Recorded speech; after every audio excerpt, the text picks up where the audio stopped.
আল্লাহ পাক বলেন, যদি জনপদের লোকেরা, দেশের লোকেরা দুইটা কাজ যদি করে, কয়টা কাজ? দুইটা কাজ যদি করে, আমি আল্লাহর উপরে যদি ঈমান আনে আর আমাকে ভয় করার নীতি যদি অবলম্বন করে চলে, তাহলে আমি রব্বুল আলামিন ওই দেশের মানুষের জন্য আকাশ আর জমিনের সব বরকতের দরজা খুলে দেব। কি ওয়াদা কার? আল্লাহ কি ওয়াদা ভঙ্গ করেন? কখনো, তিনি কখনো ওয়াদা ভঙ্গ করেন না। সে আল্লাহ পাকের, তিনি বলছেন যে আমার রিস্কের মালিক আমি, আমি তোমাদেরকে সুযোগ দিয়েছি, গভর্নমেন্ট তৈরি করো, সরকার বানাও, এবং সরকার বানায়া আমার কোরআন দিয়ে দেশ চালাও। তবে কোরআন দিয়ে যদি দেশ না চালাও, কোরআন শরীফের মধ্যে আল্লাহ অন্যত্র বলেছেন ক্ষমতা দেই, ক্ষমতা দিয়া আমি চুপ বুঝে বসে থাকি না। আল্লাহ কি ঘুমান? বলেন আল্লাহ কি ঘুমান?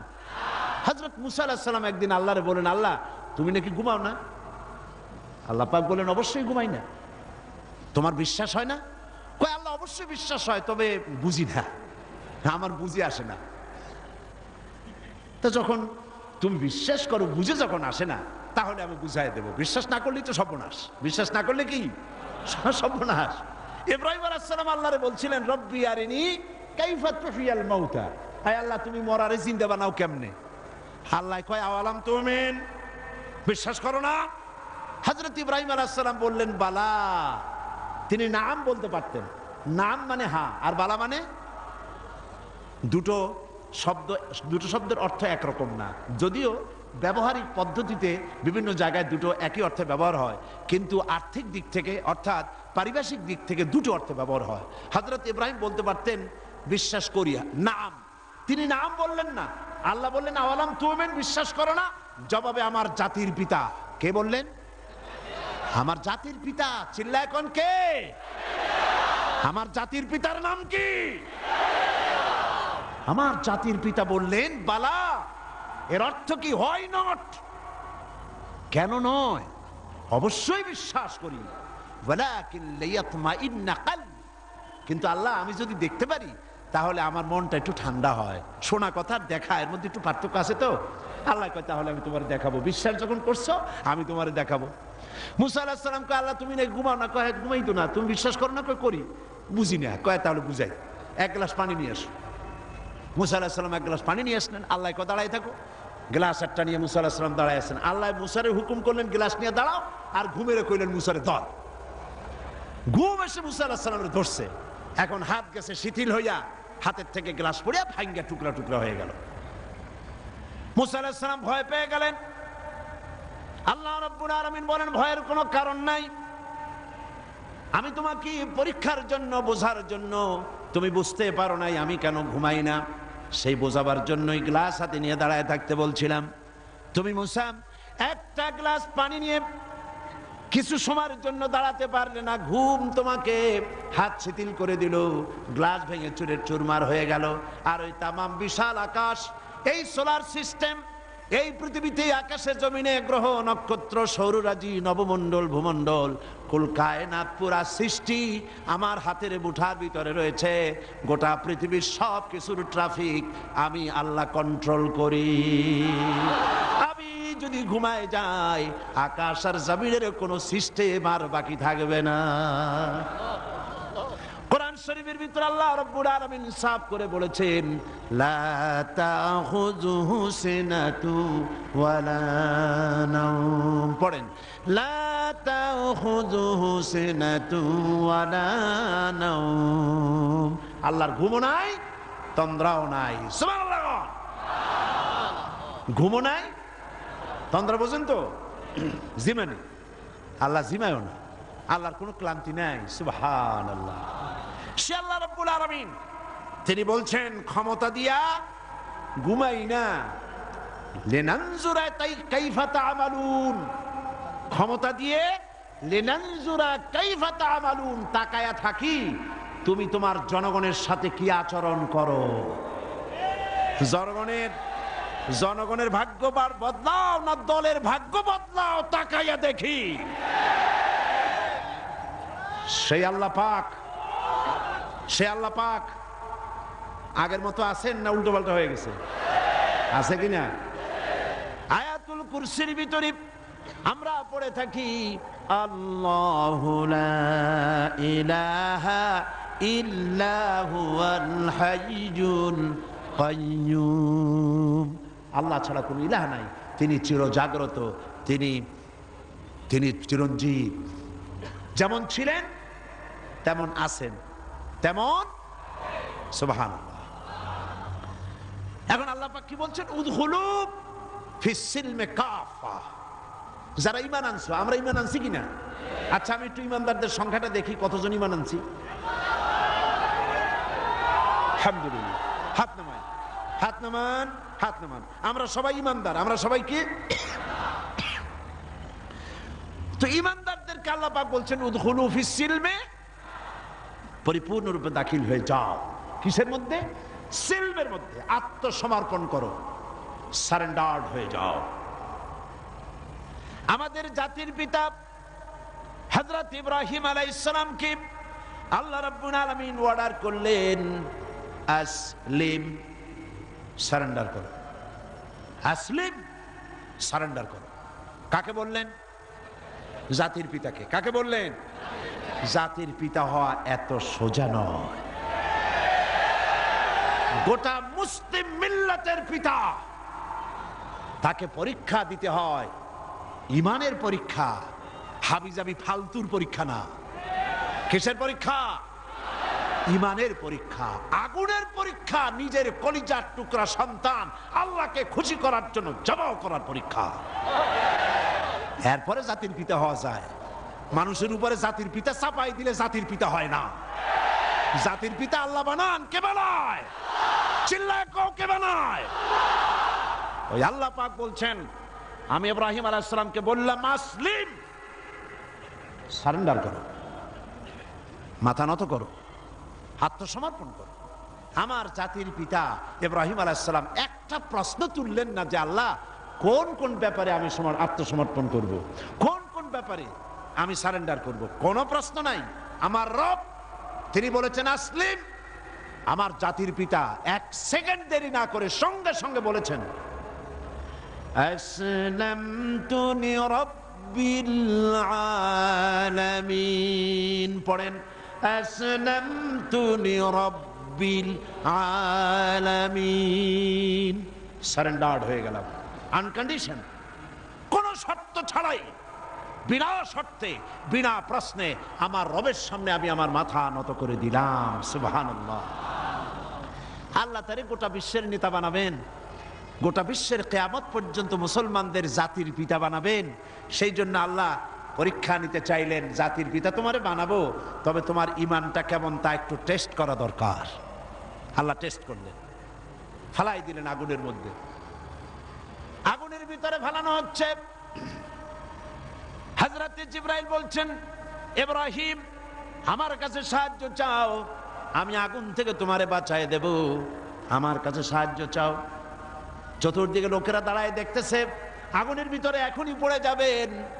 কোন মানুষ এমন আছে এইভাবে করে আগুনে সহজে পড়তে পারে, যিনি জানেন আমি পুড়ে যাব, ওনার পরিণতি কি হবে, আগুনে পড়বেন কি পড়বেন না, তা তো ইব্রাহিম আলাইহিস সালামের জানা ছিল না, ঠিক কিনা? কিন্তু তিনি জিবরাইলের প্রশ্নের জবাব দিলেন, তার প্রস্তাবের জবাব দিলেন। জিবরাইল গো, আমি তোমার কাছে সাহায্য কেন চাইব? আমি তো এমন কোন অন্ধ আল্লাহর ইবাদত করি না যে আল্লাহ তার বান্দার দুঃখ দুর্দশা নিজের চোখে না দেখেন। আমার আল্লাহ তো অন্ধ নন। তবে আমি আগুনে পুড়ে গেলে, আগুনের ভিতরে আমি পুড়ে ভস্ম হলে আমার রব যদি খুশি হয়ে যান, তাহলে আমি আমার রবকে খুশি করার জন্য 1000 বার পড়তে রাজি আছি। ঝট করে পড়ে গেলেন আগুনের ভিতরে। ইমানে তিনি পাস করলেন, ফার্স্ট ক্লাস, ফার্স্ট হয়ে গেলেন ইমানের পরীক্ষায়। আমার আল্লাহ রাব্বুল আলামিন ইব্রাহিম দড়ি ছিঁড়ে আগুনের ভিতরে পড়ার আগে রব্বুল আলামিন আগুনের প্রতি নোটিশ করে দিলেন, ইয়া নারু কুনি বারদাও ওয়া সালামান আলা ইব্রাহিম। আগুন আমার ইব্রাহিমের জন্য শান্তিদায়ক ঠান্ডা হয়। সুবহানাল্লাহ। শান্তিদায়ক ঠান্ডা হও। এমন ঠান্ডা হইল, আগুন তো জ্বলতেছে, কিন্তু ইব্রাহিমের বসন্ত দূরের কথা, গায়ের জামাও পড়ে নাই। সুবহানাল্লাহ। এ হলো জাতির পিতা ইমানের পরীক্ষা। তিনি বলেছেন আসলামতু লিরাব্বিল আলামিন, আমি আমার প্রভুর সামনে মাথা নত করে দিলাম। আল্লাহ আবার পরীক্ষা করলেন, এক পরীক্ষা হলো না, পৃথিবীবাসীর সামনে তোমাকে দেখাতে হবে যে তুমি সত্যি জাতির পিতা হওয়ার যোগ্য। সুবহানাল্লাহ। সবেমাত্র 80 বছর বয়সের সময় ছেলে হয়েছে হযরত ইসমাইল। আল্লাহ রাব্বুল আলামিন অর্ডার করলেন, চলে যাও, এই নবজাতক সন্তান আর তার মাকে নিয়ে মরুভূমির ভিতরে রেখে আসো। কি কত বড় মারাত্মক অর্ডার! সারা জীবনের শেষ প্রান্তে এসে একটি মাত্র কলিজার টুকরা সন্তান পেয়েছেন, বউ আর বাচ্চা সুদ্ধা ফেলে আসতে হবে মরুভূমির মধ্যে। আশ্চর্য কথা। কোনো প্রশ্ন করেন নাই যে আল্লাহ নিষ্ঠুর ওয়াদাটা, এই অর্ডারটা আমার কেন তুমি করলা, আমার উপরে এত বড় কঠিন পরীক্ষা, এ তো আগুনের পরীক্ষার চাইতে আরো মারাত্মক। আমি আমার বাচ্চাকে কেমনি মরুভূমিতে বানায় রেখে আসবো? কোনো প্রশ্ন করেন নাই। এখন আল্লাহর ঘর যেখানে, মক্কা শরীফে আল্লাহর ঘরটা যেখানে দাঁড়িয়ে আছে, এইখানে হযরত ইব্রাহিম আলাইহিস সালাম তার ছেলেকে আর স্ত্রীকে রেখে এলেন। হযরতে হাজরা বলেন, ইব্রাহিম আমাকে যেখানে রেখে যেতেছ এর কারণটা কি? আমি কি অপরাধ করেছি কোন কারণে আমার নবজাতক সন্তান শুদ্ধ এখানে তুমি রেখে যেতেছ? কোনো জবাব নাই। আবার জিজ্ঞেস করলেন, কেন রেখে যেতেছ? কোনো জবাব নাই। তৃতীয়বারে হযরত হাজরা বুঝতে পারলেন তার স্বামী আল্লাহর পয়গম্বর, আল্লাহর নির্দেশ ছাড়া কোনো কাজ তিনি করবেন না। তিনি প্রশ্ন করলেন, ইব্রাহিম এটা কি আল্লাহর হুকুম নাকি? হযরত ইব্রাহিম বললেন, হাজরা গো, আল্লাহ পাকের হুকুমেই আমি তোমাকে রেখে গেলাম। আকাশের দিকে আঙ্গুলটা উঁচু করলেন, আবেগে ভারাক্রান্ত হয়ে গেলেন হযরত ইব্রাহিম আলাইহিস সালাম। হযরতে হাজরা বললেন, ইব্রাহিম কোনো চিন্তা নাই, আল্লাহ পাক যখন হুকুম করেছেন নিশ্চিন্ত মনে তুমি বাড়ি ফিরে যাও। আমি আমার আল্লাহর উপরে এতটা নির্ভরশীল, এই মরুভূমি যেখানে পানি নেই, খাবার নাই, গাছ নাই, পালা নাই, ঘর নাই, মানুষ নাই, জন নাই, আমি আমার আল্লাহকে এতটা বিশ্বাস করি, এই মরুভূমির ভিতরে, তৃণহীন পানিহীন মরুভূমির ভিতরে আল্লাহ রব্বুল আলামিন আমাকে আর আমার ইসমাইলকে না খাওয়াইয়া মারবেন না। পরীক্ষা কাহাকে বলে? হযরত ইব্রাহিম আলাইহিস সালাম চলে গেলেন, একবার ফিরেও তাকান নাই। সুবহানাল্লাহ কইতে পারলেন না। এখানে পরীক্ষা শেষ হলো না। ছেলে একটু বড় হয়েছে, দৌড়াতে পারে, জ্ঞান বুদ্ধি কিছুটা হয়েছে। আল্লাহ পাক অর্ডার করলেন, যাও এইবার ছেলেকে জবাহ করো। এই পরীক্ষা আগুনের পরীক্ষার চাইতে সহজ নাকি? সুবহানাল্লাহ, সুবহানাল্লাহ। জাতির পিতা হযরত ইব্রাহিম আলাইহিস সালাম একবারের জন্য বলেন নাই, রব্বুল আলামিন এত বড় কঠিন হুকুম আমি কিভাবে পালন করব, তুমি আমার প্রতি দয়া করো, আমাকে শক্তি দাও, সাহস দাও। কিচ্ছু বলেন নাই। হুকুম হয়েছে, চলে গিয়েছেন। ছেলেকে কাছে ডেকে বললেন, ইন্নী আরা ফিল মানাম আন্নী আযবাহুক ফানজুর মাযা তারা। ইয়া বুনাইয়া, হে আমার কলিজার টুকরা সন্তান, আমি স্বপ্নে দেখেছি আমি যেন তোমাকে জবাহ করছি। ফানজুর মাযা তারা, এখন তুমি বলো তোমার মত কি, তোমার রায় কি? হযরত ইসমাইল আলাইহিস সালাম বাপ পয়গম্বর, ছেলেও কি পয়গম্বর হয়ে যাবেন। ছোট্ট ছেলে হযরত ইসমাইল বলছেন, ইয়া আবাতি ফাআল মা তু'মারু সাতাজিদুনি ইনশাআল্লাহু মিনাস সাবিরিন। হে আমার পিতা, হে আমার সম্মানিত পিতা, ইফআল মা তু'মারু, আপনি সেটাই করুন যেটার প্রতি আপনি আদিষ্ট হয়েছেন। ওই বাচ্চা ছেলে বুঝতে পেরেছে আমার পিতার স্বপ্ন স্বপ্ন নয়, নবীদের স্বপ্ন ওহীর সমান। ইয়া আবাতি ফাআল মা তু'মার, আল্লাহ পাক আপনাকে যে আদেশ করেছেন আপনি তা পালন করুন। সাতাজিদুনি ইনশাআল্লাহু মিনাস সাবিরিন, অবশ্যই আপনি আমাকে ধৈর্যধারীদের মধ্যে পাবেন। সুবহানাল্লাহ। এই পরীক্ষাও হযরত ইব্রাহিম আলাইহিস সালাম পাশ করলেন না করেন না? করছেন কিনা? আল্লাহ পাক বলছেন দেখো ব্যাপারটা কি হলো। হযরত ইব্রাহিম তো জানেন না যে ছেলে জবাও হবে না, আর ছেলেও জানে না যে সে জবাও হয়ে যাবে না, কথা ঠিক কিনা? হযরত ইব্রাহিম আলাইহিস সালাম ছেলেকে জবাহের জন্য প্রস্তুতি নিলেন। এবার দেখেন কোরআনের ভাষাটা কি। আল্লাহ পাক বলছেন ফালাম্মা আসলামা ওয়া তাল্লাহু লিল জাবিন। ফালাম্মা আসলামা উদখুলু ফিস সিলমে কাফা, সেই সিলমুন এখানেও সেই সিললাম এখানেও আসছে আসলামা। ফালাম্মা আসলামা, যখন তারা বাপ বেটা দুজনেই আনুগত্যের মস্তককে অবনত করে দিল। হযরত ইব্রাহিম দিলেন, আল্লাহর হুকুমের সামনে মাথা নত করে ছুরি হাতে নিলেন, আর হযরত ইসমাইল পিতার হুকুমের সামনে আল্লাহর হুকুম অনুযায়ী গলাটা পেতে দিলেন। ফালাম্মা আসলামা ওয়া তাল্লাহু লিল জাবিন, গলাটা কাট করে দিলেন। হযরত ইসমাইল বললেন আব্বা একটি কাজ করুন, আমাকে জবাহ করার আগে আমার হাত পা একটু ভালো করে বেঁধে দিন, আর আপনার নিজের চোখটাও একটু ভালো করে বাঁধেন, কারণ আমি আপনার একমাত্র সন্তান। আমাকে জবাহ করতে গেলে আমার গলার উপরে যখন ছুরি ধরবেন আপনার কলিজায় মায়ার উদ্রেক হয়ে যেতে পারে। চোখটা বেঁধে নেন আর আমার হাত পা বাঁধেন, যাতে করে আমার হাত পা আপনার গায়ে না লাগে। আর আমি মরে যাও, আমি জবাহ হয়ে যাওয়ার পর আমার রক্ত মাখা জামাটা নিয়ে আমার মাকে দিয়ে দিবেন, আর বলবেন ইসমাইলের সঙ্গে কিয়ামতের দিন তোমার সঙ্গে দেখা হয়ে যাবে। হযরত ইব্রাহিম আলাইহিস সালাম ইসমাইলকে বাঁধলেন, নিজের চোখ বাঁধলেন, হযরত ইসমাইলকে জবাহ করতে যাবেন। হযরত ইসমাইল বলেন আব্বা আমার একটা ভুল হয়ে গেছে, আমার হাত পায়ের বাঁধন খুলে দেন।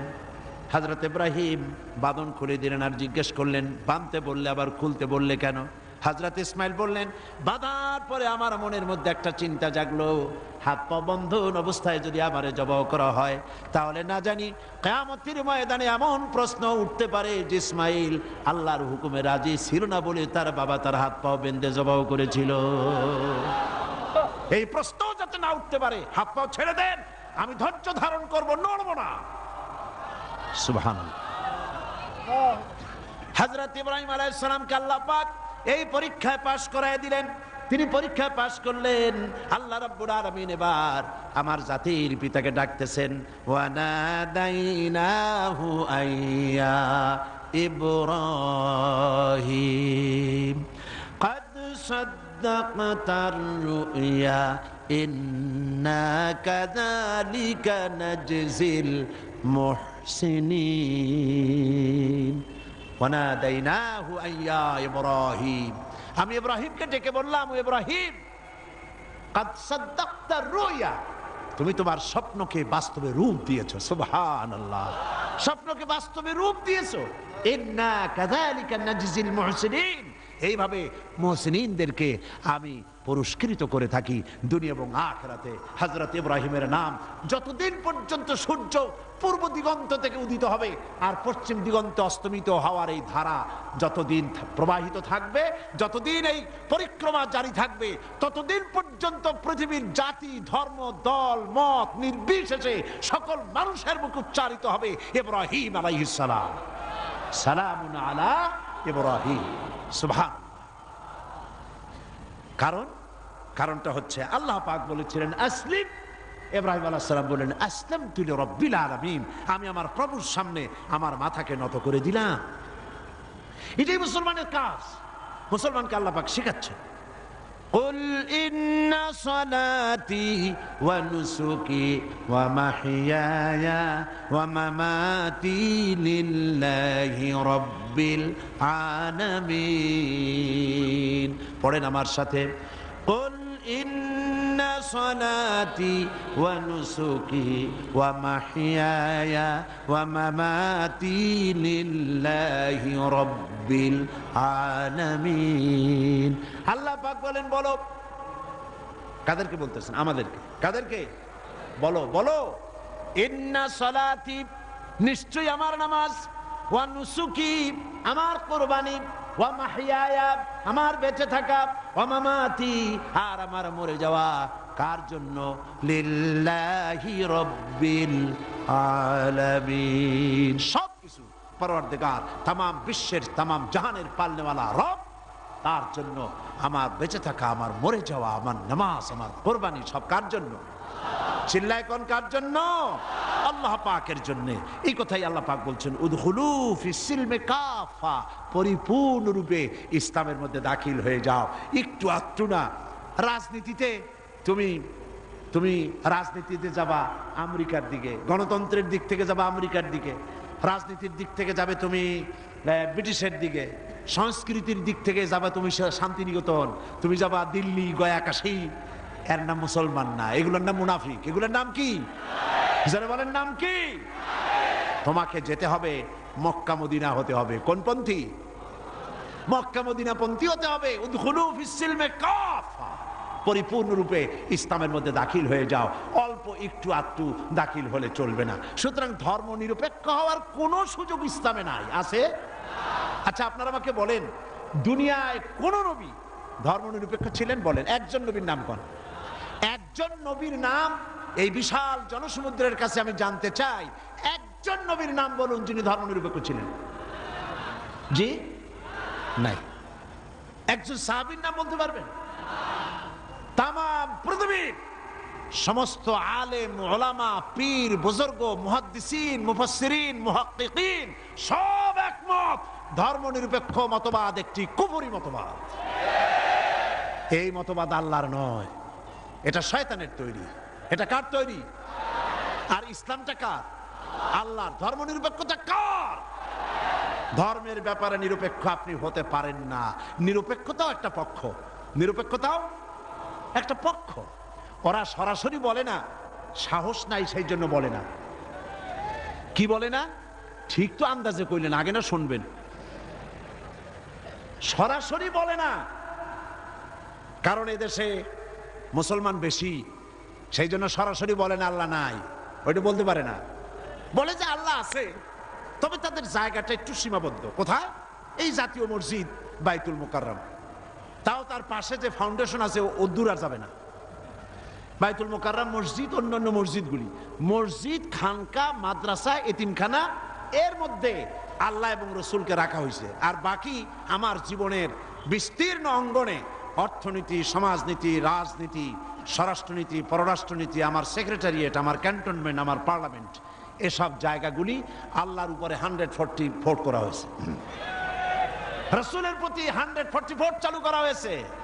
এখানে 144 ধারা, আল্লাহও ঢুকতে পারবে না, রসুলও ঢুকতে পারবে না। আল্লাহ রসুলকে দুইটা ভাগ করা হয়েছে।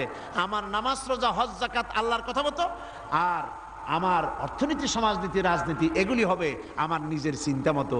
এই চিন্তা যারা করেন তারা মুসলমান নন, মুসলমান নন, মুসলমান নন, অবশ্যই মুনাফিক। অবশ্যই কি? এবার দেখেন আল্লাহ কি বলেন। আমরা তো আন্দাজে কথা বলি না। আমরা কি আন্দাজে কথা বলি? আমাদের দলিল কি? জোরে কর না, দলিল কি? আমার নবী বলেছেন, মান ক্বালা বিহি সাদাকা, আমার কোরআন, আমার আল্লাহর কোরআন দিয়া যারা কথা বলে, মান ক্বালা বিহি সাদাকা, কোরআন দিয়ে যারা কথা বলে তারাই সত্য কথা বলে। কারণ কোরআন হলো আল্লাহর কিতাব। ওয়ামান আসদাকু মিনাল্লাহি কিলা, আল্লাহর চাইতে সত্যবাদী আর কে হতে পারে? আল্লাহ পাক বলছেন, আফাতুমিনুনা বিবাদিল কিতাবি ওয়া তাকফুরুনা বিবাদ, তোমরা আল্লাহ পাকের কিছু কথাকে মানবে আর কিছুকে করবে অস্বীকার। এটাই তো ধর্মনিরপেক্ষতাবাদীদের কাজ, ঠিক কিনা? তারা নামাজ, রোজা, হজ, যাকাত করে কার কথা মতো? বলেন না কার কথা মতো? কিন্তু অর্থনীতি, সমাজনীতি, রাজনীতি এগুলি আল্লাহর কথা মতো করে না। বরং এই কথাগুলি যদি কেউ বলে যে ধর্ম, রাজনীতি, অর্থনীতি, সমাজনীতি, ইলেকশন, ভোট, নির্বাচন, স্লোগান, সমাবেশ সব হতে হবে আল্লাহর কোরআন অনুযায়ী, তাহলে ওরা বলে এরা হচ্ছে মৌলবাদী, এরা হচ্ছে মৌলবাদী। আর এই কথাগুলি প্রচার করার জন্য তাদের পত্রিকার অভাব নাই, আছে। আজকে আমার সামনে এই মাহফিলে হাজার হাজার লোক আছে, কিন্তু টেলিভিশনের সামনে আছে কোটি কোটি মানুষ, ঠিক কিনা? পত্রিকা, 2-4টা পত্রিকা আছে বাংলাদেশে যেগুলি আল্লাহর কথা, ইসলামের কথা মহব্বতের সাথে জীবনের বিনিময়, জীবনের ঝুঁকি নিয়ে পত্রিকায় তারা প্রকাশ করে, ঠিক কিনা? বাকি শত শত পত্রিকা ঝড়ের গতিতে, টর্নেডোর গতিতে ইসলামের সাথে বিরোধিতা করছে কি না করছে না, করছে কি না করছে। এবং এরাই ধর্মনিরপেক্ষতাকে বাঁচায় রাখার জন্য এক শ্রেণীর বুদ্ধিজীবী কবি সাহিত্যিক তৈরি করেছে এবং পত্রিকাগুলি এদেরকে বাঁচায় রাখে, আর ইসলামের সাথে করে চরম কি বিরোধিতা। দেখেন, এইখানে আমি আসার সাথে সাথেই একটা প্রশ্ন আমার কাছে আসলো, একটা প্রশ্ন আসলো।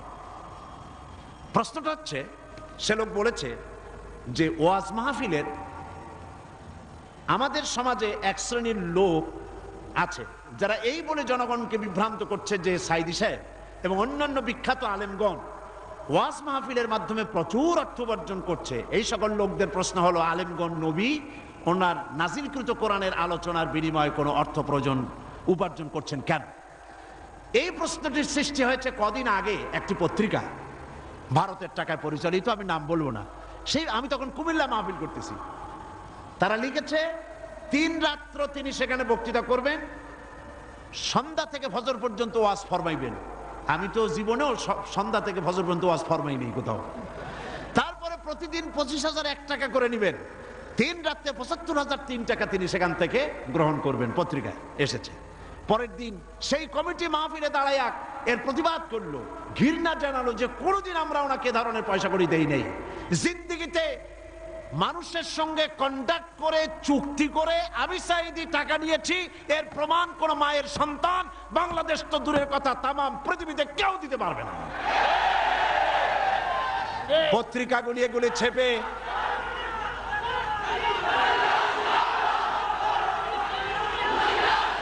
একটাই নমুনা দেখুন, একটা দৃষ্টান্ত শোনাই। আমার একটা নির্বাচনী মামলা চলতেছিল, জানেন কিনা আপনারা? গত মাসখানেক আগে যখন হাইকোর্ট থেকে আমার বিপক্ষে রায়টা গেল, রায়টা হলো একজন মুশরিকের পক্ষে, বিচারপতিরা রায় দিয়েছেন। এ রায়ের প্রতি, বিচারপতিদের প্রতি আমার কোনো বক্তব্য নাই। আইনের প্রতি সবসময় আমরা শ্রদ্ধাশীল, বিচারকদের প্রতি শ্রদ্ধাশীল। রায় তারা যেটা দিয়েছেন, একজন মুশরিকের পক্ষে সেটা গিয়েছে, আমার বিপক্ষে গিয়েছে। এমন কোন পত্রিকা সেদিন ছিল না। পরের দিন প্রত্যেকটি পত্রিকার ব্যানার হেডলাইনে এত বড় অক্ষর দিয়ে লিখেছে, সাইদি আর এমপি নাই, তিনি কুপকাত। কিন্তু গতকাল বাংলাদেশ সুপ্রিম কোর্ট এই কেসে হাইকোর্টের রায়কে স্থগিত ঘোষণা করে দিল, স্টে অর্ডার দিয়ে দিল। রায়টা আমার পক্ষে এসেছে, সেই জন্য বাংলাদেশের 2-1টা পত্রিকা ছাড়া কোন পত্রিকায় কোনো জায়গা হয় নাই। এগুলি প্রমাণ, এদের কলিজা জ্বলে। আজকের এই মাহফিলের এই দৃশ্য দেখে কলিজায় আগুন লেগে যায় ওদের। আগুন লাগুক।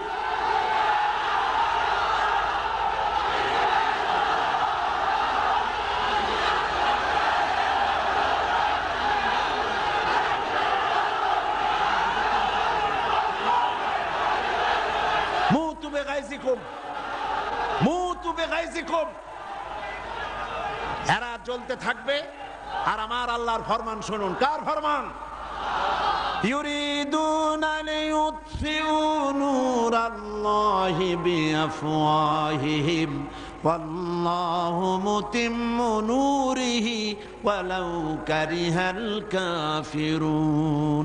আল্লাহ পাক বলেন, ওরা চায় মুখের ফু দিয়া আমার আলোকে নির্বাপিত করে দেবে, আমার আলোটারে দুনিয়া থেকে নিভায়ে দেবে।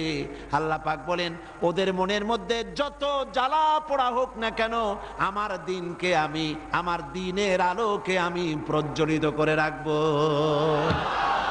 এটাকে আমি পূর্ণতা দান করব।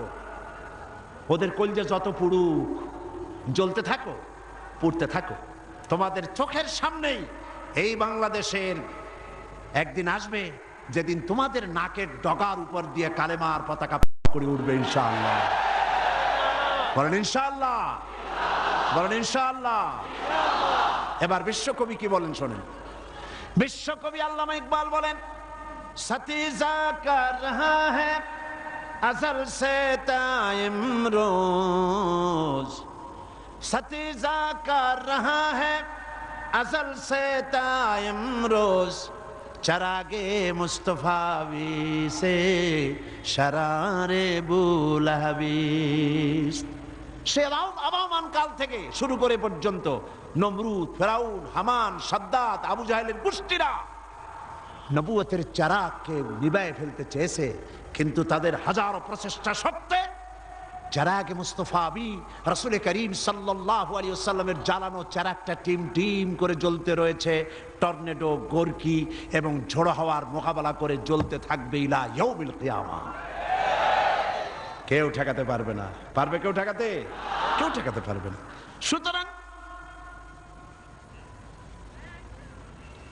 কোরআন শরীফের কিছু কথা মানবেন আর কিছু কথা মানবেন না, এটার নাম হচ্ছে মুনাফিকি। এটার নাম মুনাফিক। জীবনের সকল ক্ষেত্রে মানতে হবে কার কথা? আল্লাহর কথা। ধর্মনিরপেক্ষতার অর্থই হলো ধর্মহীনতা। এই ধর্মনিরপেক্ষতায় যারা বিশ্বাসী তারাই 1972 সনে বাংলাদেশের সবগুলি ইউনিভার্সিটির মনোগ্রাম থেকে ইকরা বিস্মি রাব্বিকাল্লাযী খালাক রব্বি জিদনি ইলমা কোরআনের আয়াতকে তারা তুলে ফেলেছিল। যারা এই ধর্মনিরপেক্ষতায় বিশ্বাসী তারাই সালিমুল্লাহ মুসলিম হলের মুসলিম শব্দ মুছে ফেলে দিয়েছিল। এই তারাই নজরুল ইসলাম কলেজের ইসলাম শব্দ তুলে ফেলে দিয়েছিল।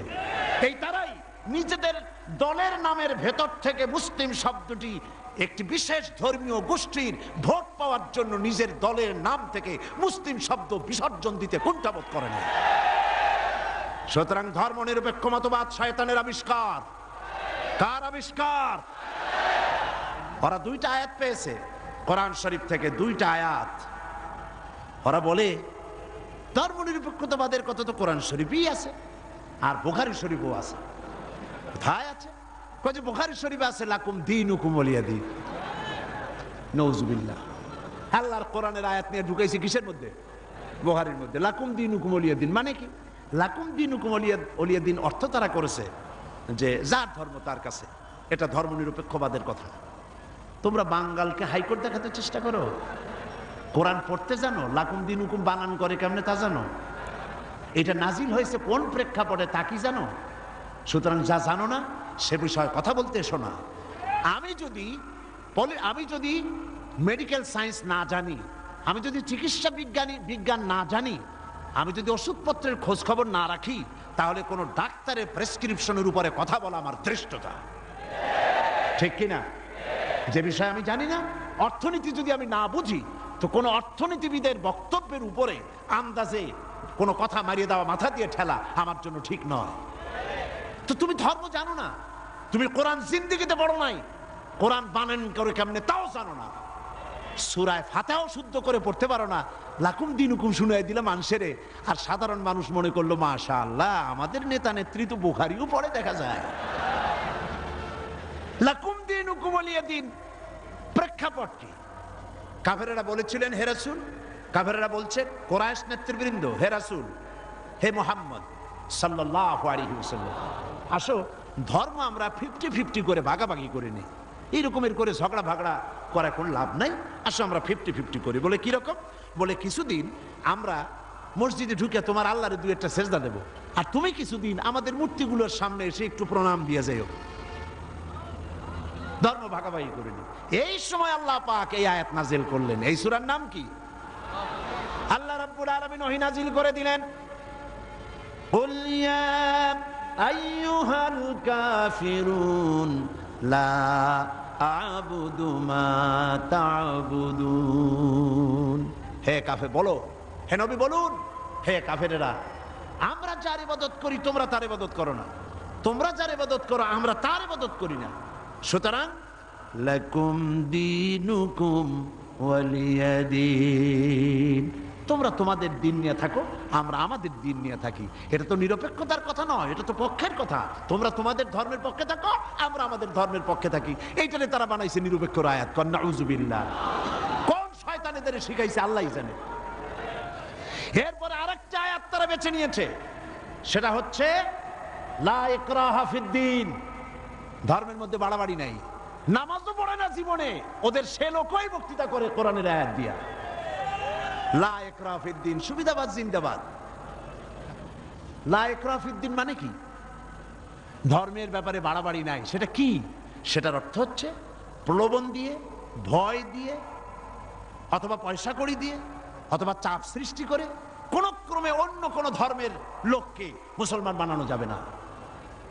এ ব্যাপারে বাড়াবাড়ি করা যাবে না। এটাই হচ্ছে আয়াতের মূল বক্তব্য।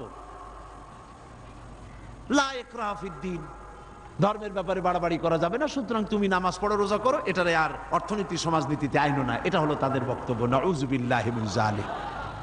আপনারা আমাকে বলেন, রাসূল করিম সাল্লাল্লাহু আলাইহি ওয়াসাল্লাম তিনি কি রাষ্ট্রপ্রধান ছিলেন না?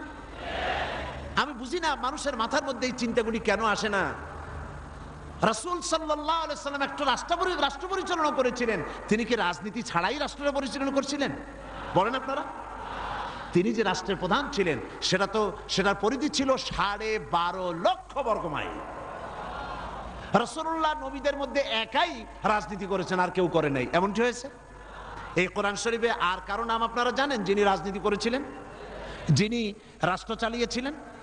বলেন তো নামটা কি? ইউসুফ আলাইহিস সালাম। তিনি খাদ্য এবং অর্থ দপ্তরের মন্ত্রী ছিলেন। একদিকে রাসূল, আর একদিকে অর্থ এবং খাদ্য দপ্তরের মন্ত্রী। কোন দেশের? মিশরের। এরপরে গোটা মিশরের প্রেসিডেন্ট হলেন কে? ইউসুফ আলাইহিস সালাম গোটা মিশরের প্রেসিডেন্ট, দাউদ আলাইহিস সালাম প্রেসিডেন্ট, সুলাইমান আলাইহিস সালাম तमाम পৃথিবীর প্রেসিডেন্ট, রাসূল করিম সাল্লাল্লাহু আলাইহি ওয়াসাল্লাম তিনিও প্রেসিডেন্ট। তিনি ইন্তেকাল করার পরে হযরত আবু বকর রাদিয়াল্লাহু তাআলা আনহু সহ সাহাবীরা রাজনীতি ছেড়ে দিয়েছেন নাকি? বলেন, ছেড়ে দিয়েছে নাকি? হযরত আবু বকর, যার সম্পর্কে রাসূলুল্লাহ বলেছেন तमाम পৃথিবীর মুমিনের ঈমান যদি এক পাল্লায় রাখা হয়, আর এক পাল্লায় যদি আবু বকরের ঈমান রাখা হয়, দুনিয়াবাসী দেখতে পাবে तमाम পৃথিবীর মুমিনের ঈমানের তুলনায় এক আবু বকরের ঈমানের পাল্লাটা ভারী হয়ে যাবে। তিনি খলিফাতুল মুসলিমিন ছিলেন, আমিরুল মুমিনিন ছিলেন, প্রেসিডেন্ট ছিলেন। হযরত ওমর রাদিয়াল্লাহু তাআলা আনহু গোটা বিশ্বের অর্ধেকটা পৃথিবীর প্রেসিডেন্ট ছিলেন, যার সম্পর্কে রাসূল বলেছেন লা নাবিয়্যা বা'দি ওয়ালা রাসূলা, আমার পরে নবীও হবে না, রাসূলও হবে না। কিন্তু যদি কেউ নবী হতো আমার পরে, লাকানা ওমর, ওমর অবশ্যই আল্লাহর নবী হয়ে যেতেন। হযরত ওসমান জিন্নুরাইন তিনি প্রেসিডেন্ট ছিলেন। হযরত আলী কাররামাল্লাহু ওয়াজহাহু তিনি প্রেসিডেন্ট ছিলেন, ছিলেন না? তাহলে কি করে বলতে পারেন মুসলমানের সন্তান হইয়া, কেমনে বলতে পারেন যে ধর্ম আর রাজনীতি আলাদা? আমি ধর্ম নিরপেক্ষ। নিরপেক্ষ থাকতে পারবেন না। যেমন পথ চলতে গেলে হয় আপনি রাইটিস্ট হবেন, না হয় আপনি লেফটিস্ট হবেন। হয় ডান দিক দিয়ে চলবেন, না হয় বাম দিক দিয়ে। কিন্তু কেউ যদি কয় যে আমি রাইটিস্ট হব না, লেফটিস্ট হব না, আমি মিডিলিস্ট হব, আমি রাস্তার মাঝখানে দাঁড়ায় থাকবো, আমি নিরপেক্ষ, কোনো পক্ষে যাবে না, আমি নিরপেক্ষ রাস্তার মাঝখানে। এখন আপনি ঢাকা চিটাগং হাইওয়ে, মোটরওয়ে, বিশ্ব রোড, এই বিশ্ব রোডের ডান দিকেও নাই, বাম দিকেও নাই, যেহেতু আপনি নিরপেক্ষ, আপনি মাঝখানে দাঁড়াইছেন। আপনার এই মাঝখানে দাঁড়াবার স্বাদ মিটিয়ে দেবে ট্রাক বাবাজি আইসা, জনমের স্বাদ মিটিয়ে দেবে। ঠিক কিনা? ঠিক কিনা? তাহলে মুসলমানের আপনারা আপনাদের অবস্থান ঠিক করুন, কোন দিকে যাবেন? ডান দিক না বাম দিক না মাঝখানে? কোন দিকে? ডান দিকে। আসহাবুল ইয়ামিন, ডান দিকের নেতৃত্ব দিয়েছে নবীরা, এবং এই নেতৃত্ব দিয়ে তারা ডানপন্থীদের নিয়ে যাবে জান্নাতে। কোথায় নিয়ে যাবে? আর বামপন্থীদের নেতৃত্ব দিয়েছে শয়তান। আমি জানি না, বুঝি না, মুসলমান হইয়া মুসলমানের ঘরে জন্মগ্রহণ করে বামপন্থী আন্দোলন কেমনে করে আমার মাথা ঢোকে না। কোরআন শরীফে বলা হয়েছে আসহাবুশ শিমাল, বামপন্থী। এই বামপন্থীদের নেতা হলো শয়তান। শয়তান বামপন্থীদের নেতৃত্ব দিয়া কিয়ামতের দিন নিয়ে যাবে জাহান্নামে। কোন দিকে নিয়ে যাবে? জাহান্নামে নিয়ে যাবে। সুতরাং আপনি ডিসাইড করুন, আপনি ঠিক করুন কোন দিকে যাবেন, ডান অর বাম, অথবা মাঝখানে, কোন দিকে? যদি আপনি বামে চলে যান জাহান্নামে যেতে হবে। যদি মাঝখানে দাঁড়ান, রাস্তার মাঝখানে দাঁড়ালে ট্রাক যেভাবে আপনাকে জীবনের স্বাদ মিটায় দেবে মাটির সাথে মিশিয়ে দিয়ে, ওইভাবে করে আপনি ডানপন্থীও হলেন না, বামপন্থীও হলেন না, মাঝখানে দাঁড়িয়ে আছেন, অবস্থান মানুষকে বুঝতে দিলেন না, মুনাফিকের জায়গায় দাঁড়ায় আছেন। শয়তান এসে আপনাকে সবল মেরে জাহান্নামে নিক্ষেপ করবে। নিরপেক্ষতার কোন স্থান ইসলাম নাই, ধর্ম নিরপেক্ষতার কোন জায়গা নাই। এখানে সুস্পষ্ট ভাবে উদখুলু ফিস সিলমে কাফা, পরিপূর্ণরূপে ইসলামের মধ্যে, সিলমের মধ্যে পরিপূর্ণরূপে দাখিল হয়ে যাও। 16 আনা। শুধু এতটুকু নয়, পরিপূর্ণভাবে ইসলামের ভেতরে আসো। নামাজে, রোজায়, হজে, জাকাতে, ওঠায় বসায়, চলায় ফেরায়, বিয়েতে, শাদিতে, পার্লামেন্টে, বঙ্গভবনে, ক্যান্টনমেন্টে, সেক্রেটারিয়েটে, দোকানে পাটে, রান্নাঘর থেকে শুরু করে বঙ্গভবন পর্যন্ত সর্বত্র কিসের মধ্যে দাখিল হও? উদখুলু ফিস সিলমে কাফা। 16 আনা পরিপূর্ণরূপে ইসলামের মধ্যে দাখিল হয়ে যাও। অল্প একটু হলে পরে হবে না, 2 আনা 4 আনা হলে হবে না। পরিপূর্ণরূপে ইসলামের মধ্যে দাখিল হওয়ার জন্য আল্লাহ রাব্বুল আলামিন এই আয়াতে কারিমার মধ্যে নির্দেশ করেছেন।